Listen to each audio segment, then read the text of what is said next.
Abracadabra.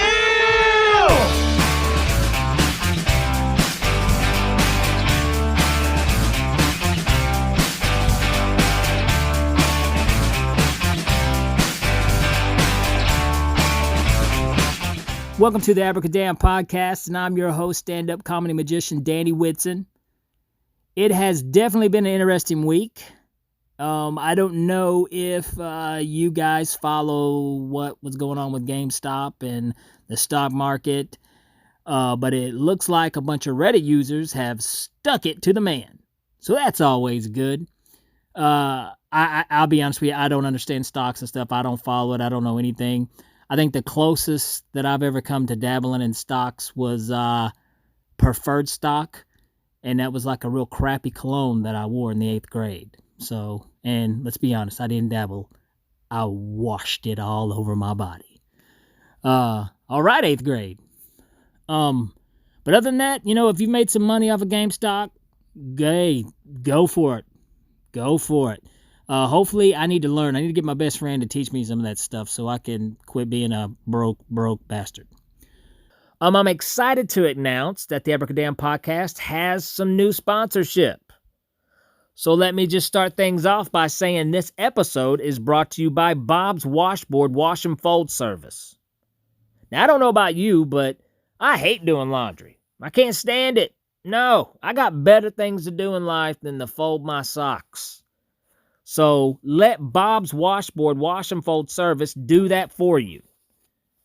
Do your complete wash in only 4 minutes. 2 minutes to drop it off and 2 minutes to pick it up. Drop off your laundry and go live your life, baby. Go find something fun to do. Go see a movie. Go catch butterflies. Go paint trees. Whatever it is you like to do, go do it, come back, and your laundry will be clean, folded, and ready to go. Also, if you're traveling to the Knoxville area or Anderson County area and you need somewhere to do your laundry, Bob's Washboard Wash and Fold will take care of you. Definitely check them out at 122 Randolph Road, Oak Ridge, Tennessee, and give them a call at 865-951-3237, and give our Facebook page a like at Bob's Washboard. Also, this episode is brought to you by Mad Science Judo and Jiu-Jitsu. Now, I've been watching the Cobra Kai series on Netflix here lately, and it got me thinking about some things. Like, what would you do, Danny, if you were attacked? I mean, would you really, really, truly know how to defend yourself? Now, most of us think, like, we can get away with pick up a wrench or something, or maybe do the molar and curly eye poke. But let's be honest, you wouldn't know what to do. That's why you need to let Coach Ted at Mad Science Judo and Jiu-Jitsu teach you what to do. Now, Coach Ted is a 20-year military veteran, and he served in Iraq and Afghanistan, so this guy knows real-world self-defense. He's a 4th-degree black belt in Jiu-Jitsu, he's a 4th-degree black belt in Judo, a 2nd-degree black belt in Kempo, and a 1st-degree black belt in Kung Fu. The list goes on and on. This guy's got more belts than a JCPenney's and a Belk. Got more than a Goodwill. And right now, they've got an introductory special going, a 2-week trial program for just $39.99. You get 2 weeks of unlimited classes and a training uniform to wear. Definitely can't beat this. Be sure to check out Mad Science Judo and Jiu-Jitsu, located at 697 Emory Valley Road, Oak Ridge, Tennessee. Give them a call at 865-440-2210 and check them out on the internet at madsciencejudoandjujitsu.com. Now, besides being attacked, another thing we all need to think about is, what would you do if your car broke down? You'd be stuck. Yeah. Who would you call? I mean, that's a big fear of mine. What would I do? I'm no mechanic. I'll be honest with you. I don't know anything about cars. I don't. But that's okay. Because if you do break down, let Will's Towing take care of you. That's right. Will Roberts at Will's Towing. professional service, fast and safe. Will's Towing. Anytime your car breaks down, any trouble, don't hesitate to call Will at 865-272-5300, located at 2081 Oak Ridge Turnpike, Oak Ridge, Tennessee. Let Will's Towing be your first choice for any of your towing services. Okay. I'm so excited with today's guest on the podcast. He's a stand-up comedian who I've known for years. We've worked together. He's always fun to be around. Very funny guy. It's also been so fun watching his career blow up on YouTube and on social media with his emotional support beer chugging character that he has created. He is he's a political figure kind of guy. And you don't necessarily have to be a liberal to enjoy his videos either. You can be a Republican. He kind of makes fun of things that we're all kind of thinking about anyways. So if you guys please sit back, relax, and enjoy my fun conversation with stand-up comedian Brent Terhune. Okay, we got Mr. Brent Terhune. Welcome to the Abracadamn podcast, brother. How you doing? Good, man. Thank you for having me on. All right, Brent. Now, like I said, I know who you are, and a lot of people on social media know who you are. But for the ones that may not know who Brent Terhune is, tell them about yourself. Primarily, I'm a stand-up comedian, and I was before the pandemic, and I traveled the country. I work on the road, but I haven't done that, 10, 11 months. But, most people would know me from my satirical rants from Twitter and Facebook and Instagram and YouTube, stuff like that.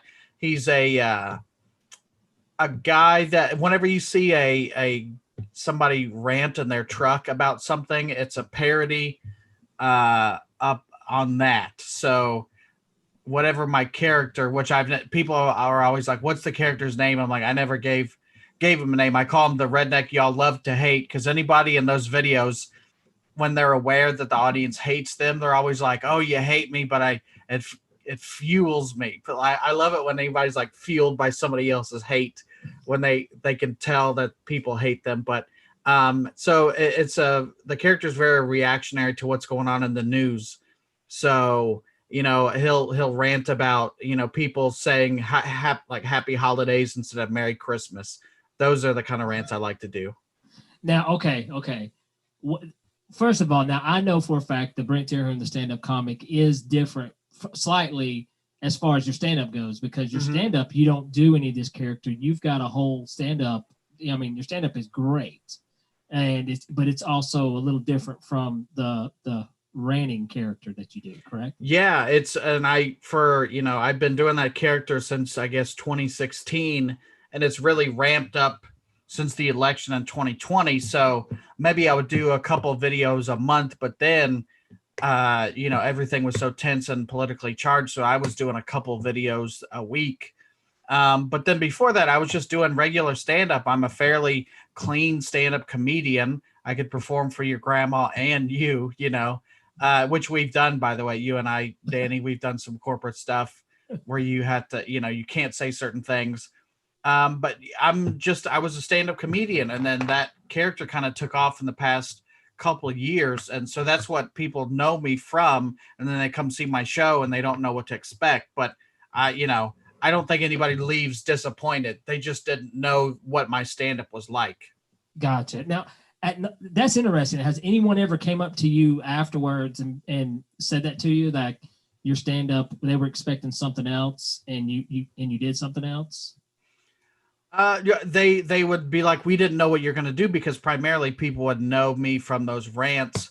And, primarily the characters, it's shorter than a 3-minute video, and it's very angry and it's a quick delivery. So in my mind, I could do that character on stage. And in fact, I would eventually like to do something as that character, but to do a full set of 40 to 50 to an hour, long of a guy ranting, I would be tired, and I know the audience would be like, okay, does this guy have another gear other than angry and fast talking?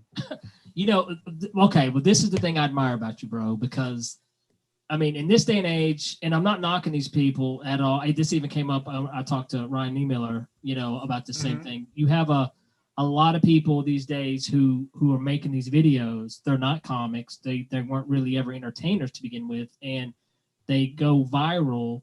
And next thing you know, they are being booked in clubs and theaters. And the thing I love about you is you're like the double package, because you are a stand-up comic. You had material before these videos. So now it's just like a double whammy that, I mean, people would get just a double advantage by booking you. Well, and yeah, that was, you see people go viral and then they're able to keep doing whatever the thing they're known for, or keep making viral videos. And then, it comes the time when people are like, okay, how do you monetize this? You built a following. In some ways on the internet, you can monetize that. But there's, to go on tour and do a show. And a lot of times comedy club is a great place for live performance other than stand up, so you see a lot of wrestlers will do their one-man show there, or even YouTube acts, people will always say, oh, he's just a YouTube, whatever, comedian, whatever. And at this point, a lot of people use that condescendingly, but I'm all, at this point, if you found a way to be successful on YouTube, good for you. People always want to demean somebody for being successful, but now that's how you find an audience, man, is from the internet. And then you bring your audience in, to a physical space and do your live show. And unfortunately, some of these acts, they built up their internet presence, but their live performance thing is non-existent. And unless they want to go on the road and be anonymous and just kind of work it out. But also, if you have an agent or a manager, they don't want you to go make $300 for the weekend. They want you to make $2,500 because they want their cut. So it's like when you see these celebrity acts that go do stand up, whatever B-list celebrity is not going to feature at a club. He's automatically going to headline, whether he has the skills or not. That's true. Absolutely. And, that was probably one of the toughest things for me to even swallow, was in show business and entertainment in 2020, to be good is not good enough. Man, you have to do what you're doing. You're doing it. You have to have some type of following, and the main way to do that is through some type of social media platform. And because that person who has 1 million followers will headline at the club over a person who has a solid hour.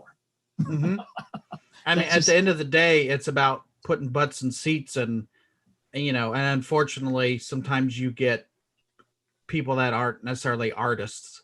And it gets frustrating. Art, air quotes, is subjective, whatever you think art is. But sometimes you get people in there that aren't artistic, I guess we'll say that. And that's where people, I mean, something like it's easy to moan and groan and be like, it takes so long just to get a good act or get a good solid, get live performing. I mean, you work so hard, and all the time you spend on the road just to get to that point. And then when you get to that point, you're like, damn, now I got to make videos.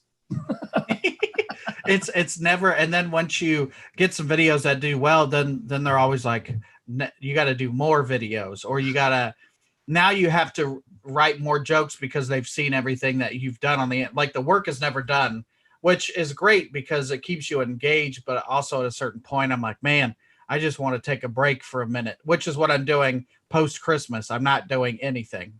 That was a big thing for me whenever everything started going virtual with a lot of the shows. I held back because, I have all this I got basically a full new hour show that I was ready to rock for 2020, which didn't happen. So then I was like, well, let's start looking at this virtual thing. And I really didn't want to. but I had to figure out a way how to be artistic and creative with a virtual comedy magic show. So it's now, like, this thing started March. It's now January, and now I finally have a virtual show that I'm proud of. I didn't want to, and you've heard me already complain about the technology like we're having. There's things I hate, and I would much rather prefer live entertainment any day. But it's kind of like in show business, you got to be a chameleon. You got to be ready to change, and when you have to, it seems like. And that's the thing. Maybe now 2 years ago, if we did this podcast, maybe some people wouldn't listen because we weren't in the same room. Or like when you listen to a radio show, everybody's used to somebody calling in with a phone, but with a podcast, if somebody's like, oh, he's just doing a phone thing, I'll skip this episode. But now everything is on Zoom, everything is digital. So whether these digital acts will keep moving forward, that might be something that'll go away, but I doubt. I think there'll always be some kind of virtual event thing, especially for corporations that are countrywide. It's much easier to have an event where nobody has to get a plane ticket, and then you could still entertain, and you found out how to do it on Zoom. So it'll be interesting to see how this will continue, because we found out how many jobs don't necessarily even require you to be in the same building as your coworkers. Yeah, I don't think it's going to completely go away. I think it's going to be another option out there on the table for especially in the corporate. Absolutely. Now let me ask you this, because you mentioned you were a fan of wrestling, to me earlier when we were talking. Now, did that start out first whenever you were younger? Were you? I was a wrestling fan when I was a kid, and is that how it started with you with wrestling? Yeah, I would watch. My dad would watch it, and it was always on. Monday nights. In wrestling, if you're not familiar, they had a thing called the Monday Night War. So it was WWE and WCW would both air at the same time. So there was a ratings war, and then they would have the shows on Thursday or Friday. Depending, but I love an over-the-top character, and I remember finding out when wrestling was fake, it hurt worse than when I found out. If there are kids listening, fast forward. But when Santa Claus wasn't real, that the wrestling hurt more. But now I'm an adult man, knowing that wrestling is fake. Everything that we watch is pretty much fake. But I want you to trick. I want to have you trick me into believing, the same as magic. I want to believe what I'm watching is real. It's more fun that way. Absolutely, it is, and that's with everything. And I assure you, there's no kids listening. Fuck. Okay. Well, this is what's interesting with you, because what you have done. First of all, I know just by the Trump humping, Colts loving, emotional support, beer chugging Brent Terhune has to be a Ric Flair fan or a Rock fan, because this is kind of what you've done. Okay, let's just be honest. Ric Flair made his money by getting people to hate him. Mm-hmm. Okay, Ric Flair was probably the master at that. Looks like you're starting to do that, because what's the most hilarious thing? I will crack up. I'm looking at your Instagram, and when you would share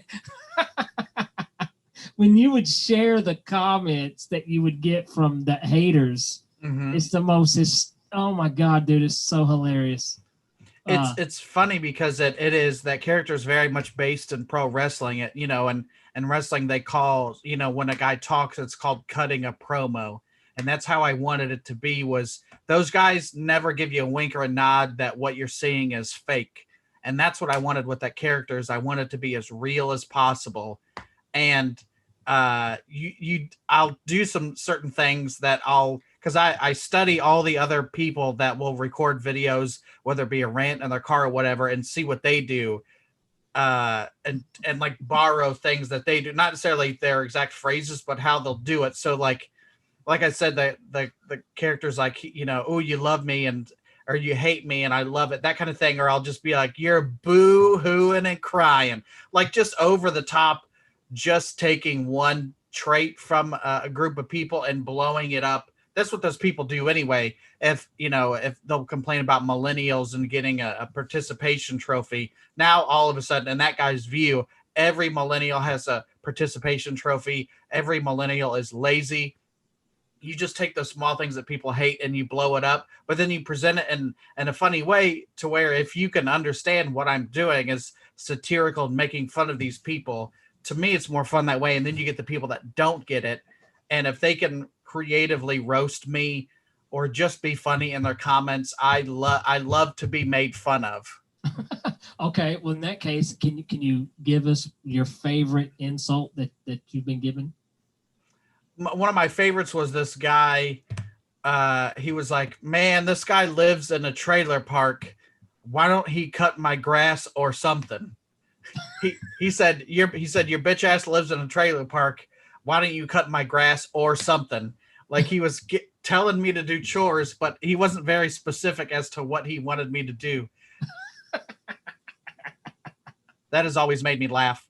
And on my YouTube, there's so many comments that I've gotten. I can't remember all of them, but I've done a few of them called the comment section where I will take the comments and just break down. Because somebody was like, look, another man with an unwashed ass. Like, I don't know what that has to do with anything, but it's just funny that you assume that somehow my ass is not washed, that kind of thing.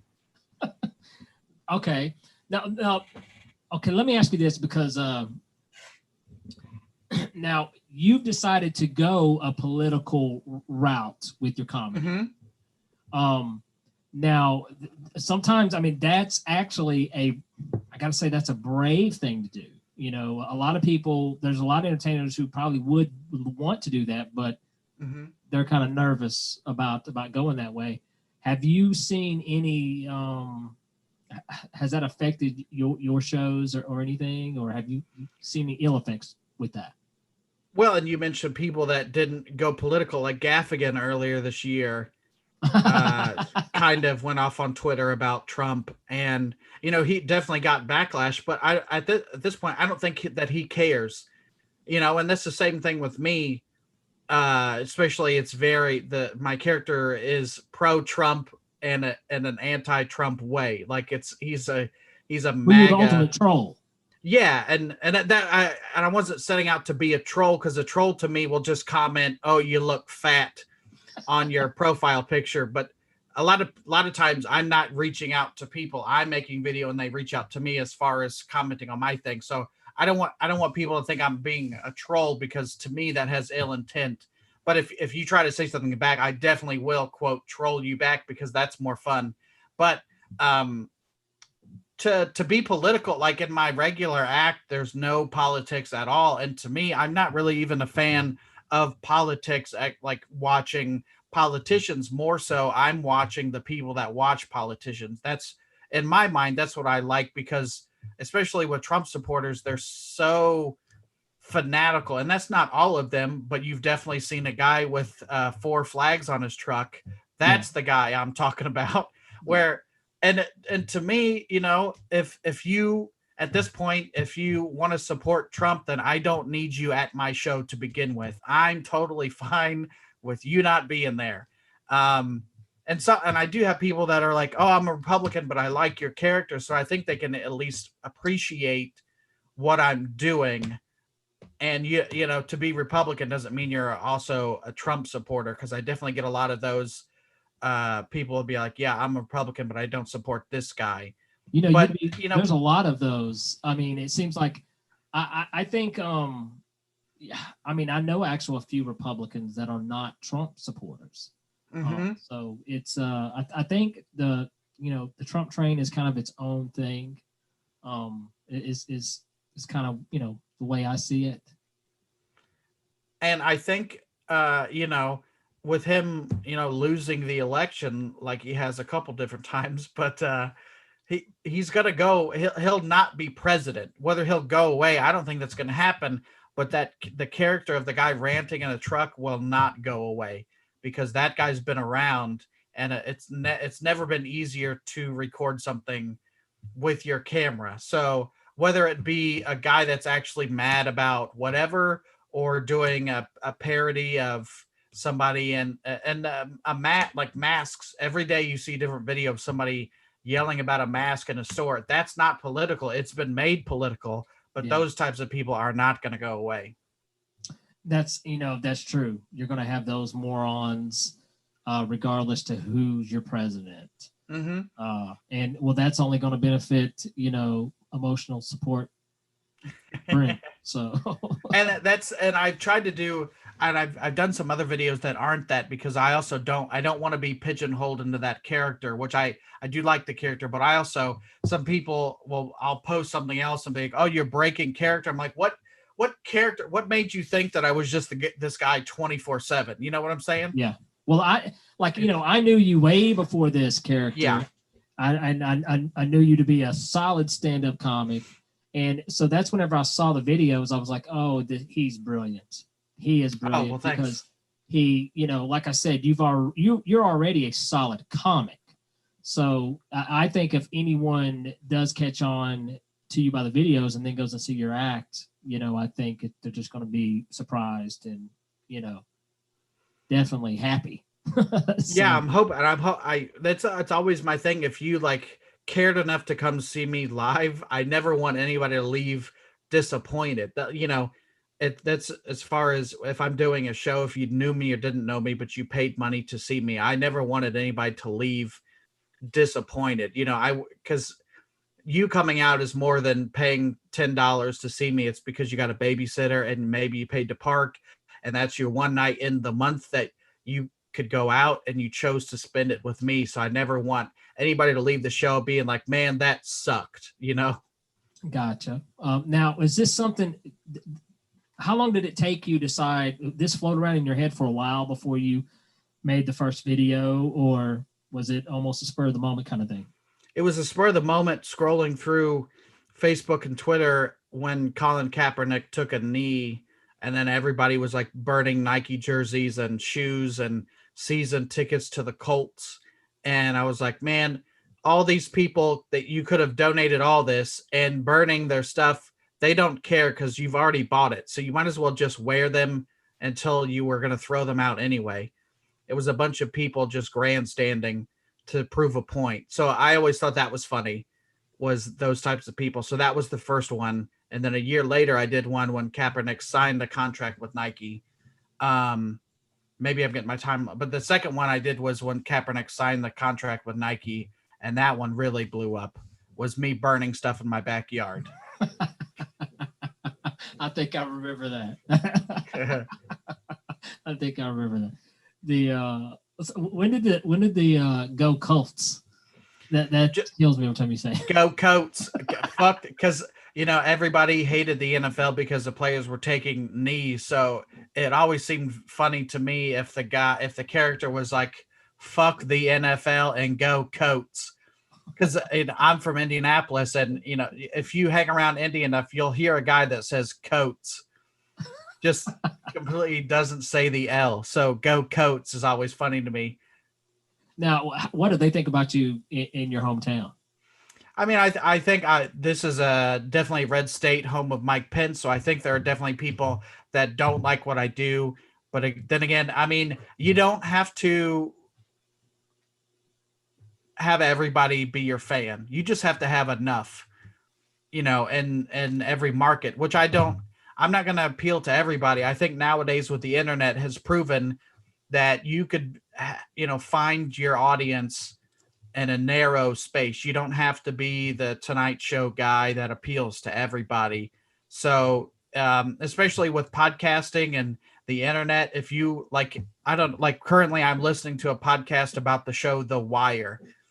Before podcasting, that wasn't a show. It was only just watching The Wire. But now I can interact with other people that also watch the show The Wire. That's what the internet has done, has let you find a micro audience. That's one of the good things I will say that the internet has done. I love podcasts. I listen to several different types of podcasts, from science to just history to a lot of stuff like that. And that's one of the good things to come out of the internet. Now, there's also a few bad things, and I catch myself I catch myself slipping into that old guy, get off my lawn guy sometimes with the internet, because sometimes I have to wonder, are we truly made to be able to connect with everyone like the way the internet has opened up for us? I don't know. I'm not 100% on that yet. Well, I think it could be a toxic environment, especially, nobody's posting a picture on the internet and being like, look how shitty I'm doing currently. Look at the no money at my bank account, and look how bad my car is. People always want to post the best, and maybe they're on vacation in their rented house, but they're not saying that. They're like, oh, having a great night at my house or whatever, and it's an awesome looking house. Not everybody, you always put your best foot forward on the internet for the most part, and if you try to live up to that, it could be dangerous, because sometimes you're just you value the wrong things, is what I'm saying. Well, And it's also some things you'll say on a keyboard that you won't say to my face, and vice versa. That's okay. Two things of that real quick is on the internet Facebook Live. Me and, like I said, I talked to Ryan last week, and the things, and I've had people say this to me. They're like, "Man, you get to go to places, Danny. You get to travel. That must be so cool." And I'm like, the anxiety attack that I'm having from point A to point B isn't so cool. Or the 18-wheeler guy who almost ran me off the road, or the drunk who almost ran me, or the hotel to where, a family of spiders had an orgy on my back. Those things, that sucks, but I don't post it on an hour Facebook. drive to get there. Nobody's being like miserable on hour 8 of 10 posting, be like, I'm almost asleep. Hopefully I stay awake. Nobody's posting that. So yeah, I mean, there's a lot of the stuff that you don't put on there. And I don't know who said that, but what is it like? Comparison is the the theft of I don't know, what in the hell am I? Happiness. There we go. We thought of it. Yeah. Get off my lawn. See, I am that old guy. Can't remember. That is a good quote. Comparison is the theft of happiness. When you're comparing yourself to other people, when you could just be happy with what you have. And it's also, you're keeping, what is the phrase, keeping up with the Joneses or whatever, where it's like, that's always been going on. But with the internet, then you're like, oh, so-and-so got a new car, but you don't know how much debt that person's in to begin with, And that's absolutely, I try not to keep up with the Joneses. I try just to keep continuing doing my thing, focusing on, my goal, what I want to do. And, I always tell people, successful, I don't have to get my own sitcom or have to do this to be considered a successful entertainer. I mean, I've already done things that I never would imagine I would have ever done in a million years as is. So if I found out I had a week to live, I'd be like, you know what, Danny, you did pretty good, brother. So I think that's how everyone should strive to be. Well, and not everybody's going to get a sitcom. And then there are plenty of people that got the sitcom and realized that's not what they wanted in the first place. Oh, yeah. You just wanted it because everybody else, not it, the one person you're trying to be like got it. And it's also weird when you're focusing on other people. That's time you could be taking to work on yourself. Absolutely. Now, keep in mind, if you get offered that sitcom, bro,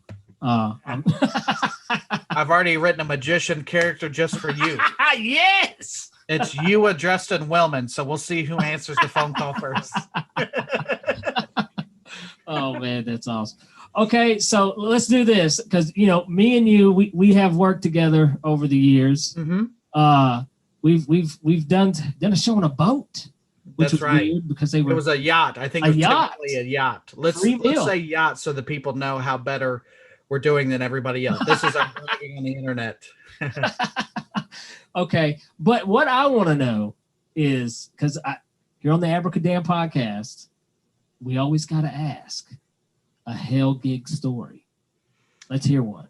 We can talk about the boat one because I don't necessarily have not had a hell gig. Like I've like a hell gig to me is one that I didn't perform that well. As long as I'm having fun, I don't really consider it a hell gig. I have two, but we'll talk about the boat one first because I think somebody saw us at the local club in Knoxville and asked us to do that show. and it was for like it was like a sanitation company, wasn't it? Yeah.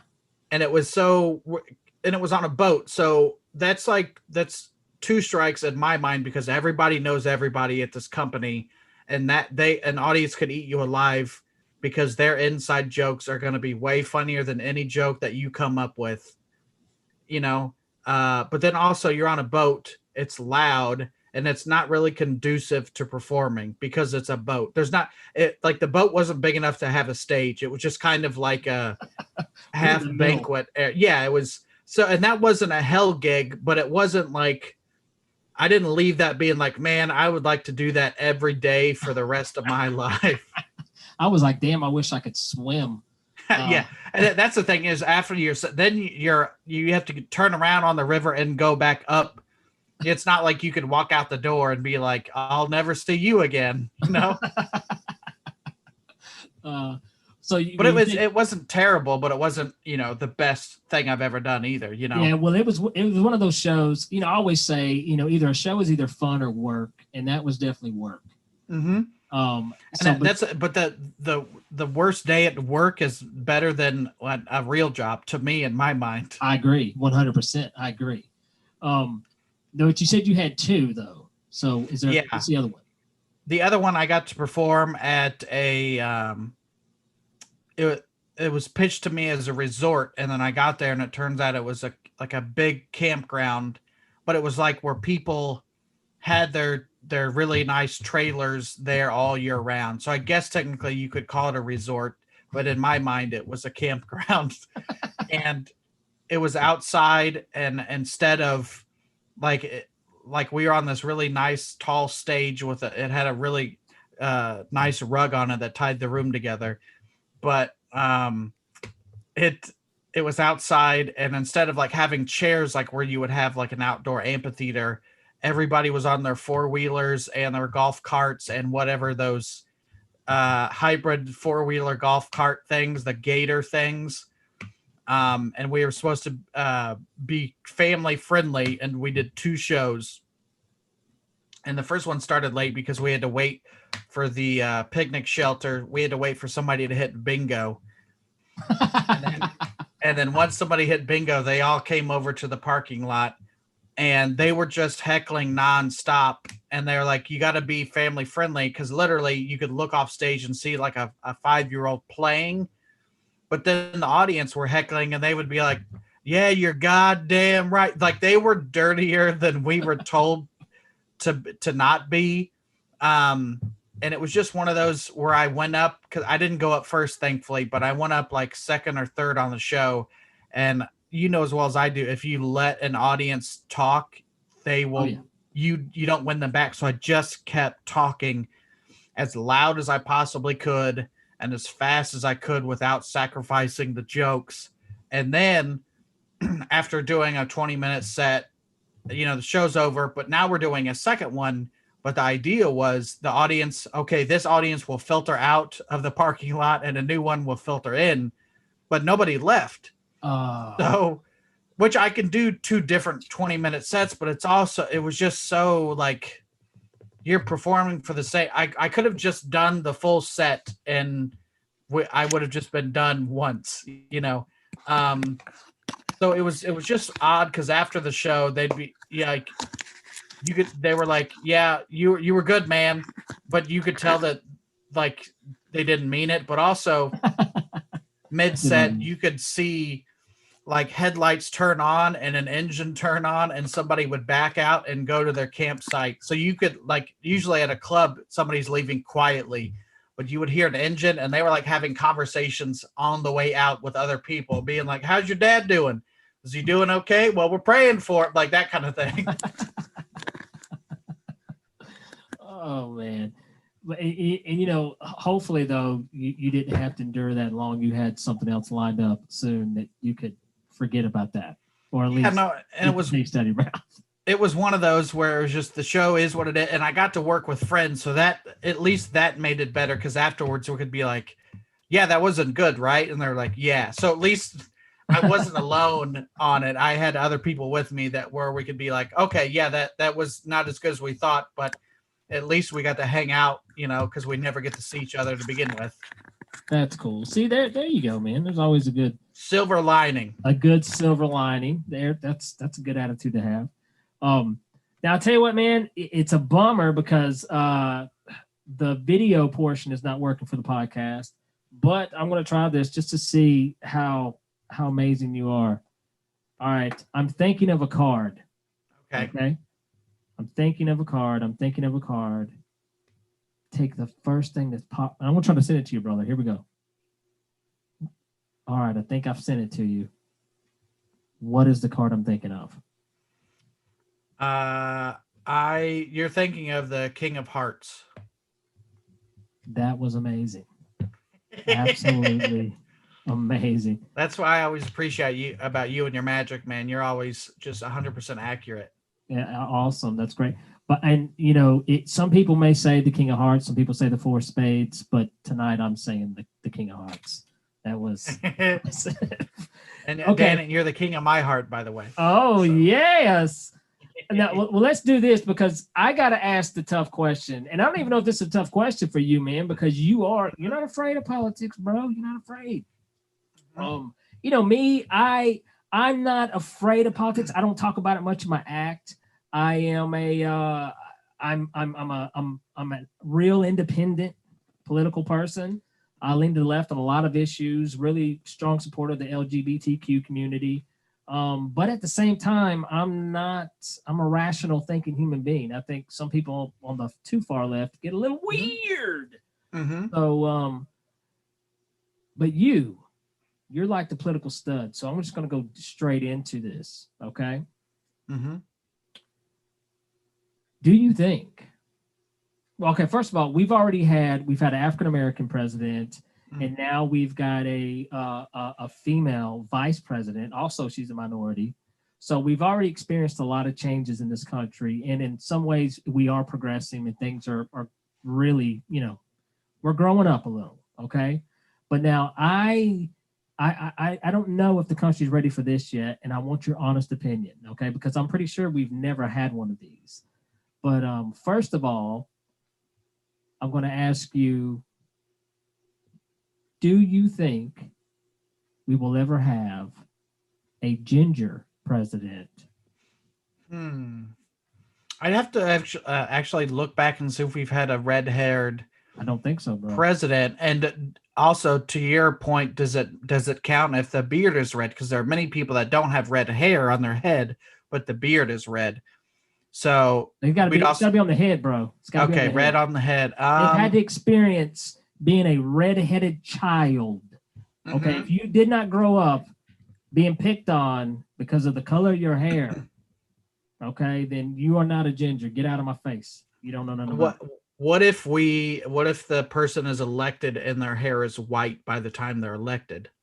Now that counts because okay. I mean, I've got some gray spots. My hair is not nowhere near as red as it was when I was a child. So, but I'm still ginger through and through, I think we will eventually, and I'm interested to go back and see, because obviously at a certain point there's no real photos of the presidents to see, even if when they're a kid, if they're a redhead. But I think eventually it's about time, Danny, that we end the gingerism and we get a ginger in office. And okay, now this is real talk here for a minute, man. This is real talk. So let's pick a redheaded celeb to run for president. Okay. Now I'm going to name just three off the bat. Of course, we've got the legend Willie Nelson, who I think would be an amazing president.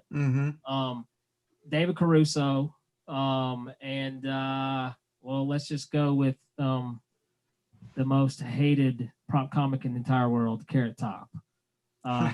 Which one of those three would you think would stand a good chance? Willie Nelson. Absolutely. I think Willie Nelson, hands down. It's his music, people for the most part people like his music.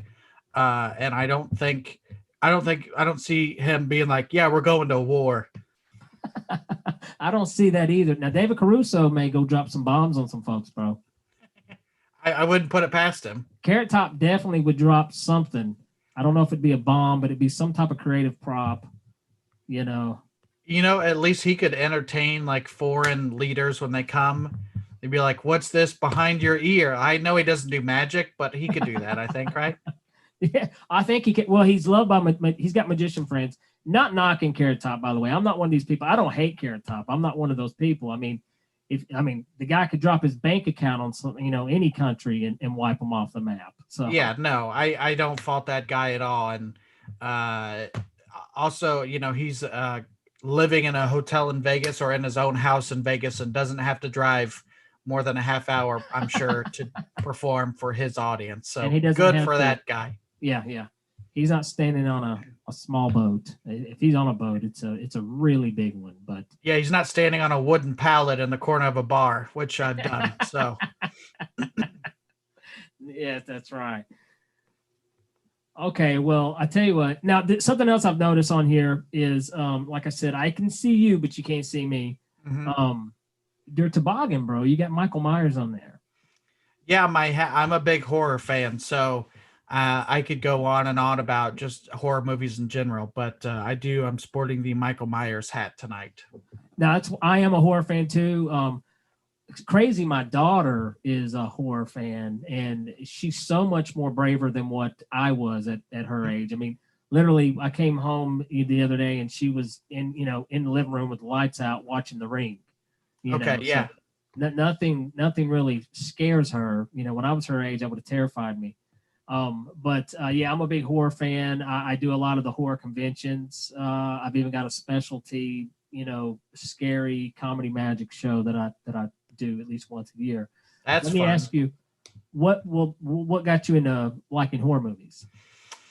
Probably, I mean, either seeing Halloween, which was on it was at the when I was a kid, it still would have been on AMC. So it's weird to eventually when I got you see the DVDs or the Blu-rays and you see it from start to finish, because it was always one of those movies that I saw like, oh, it's on. I don't know where in the movie we are because it's like I never saw the opening credits for the longest time. One of those movies, or like Scream, which was like '96 maybe when that came out, because that was like the first one, and I didn't even see those in theaters. But it was like I could take part in that phenomenon of when those came out. I totally saw Scream in the theater, and Scream takes me back. The first Scream takes me back to the high school days. So I remember when that was popular.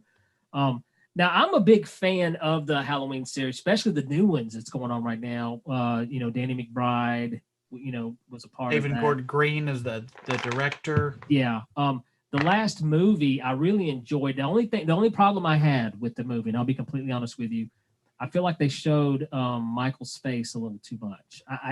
I don't think Michael Myers. He's supposed to be the shape, not an actual. You're not supposed to really think of him as a man, to me at least. So that was the only problem I had with it. But other than that, I think everything else was balanced perfectly with that film, and I'm looking forward to the next one.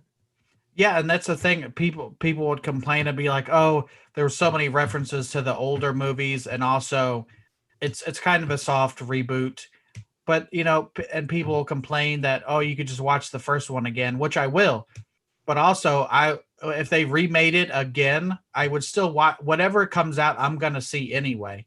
That's the thing. So I'd rather just enjoy it than complain about it. Now, what do you think about the Rob Zombie compared to these? It's really like Rob Zombie has grown on me, and I don't know that he is a super great filmmaker, and because what it comes down to is whatever movie he's in, it's very white trash version of whatever the movie he's doing. There's a lot of swearing, and I'm no prude, and I know you aren't either, but at a certain point when literally every other word is fuck, like it just takes you out of the movie, because no real person talks like that. You know what I'm saying? Yeah.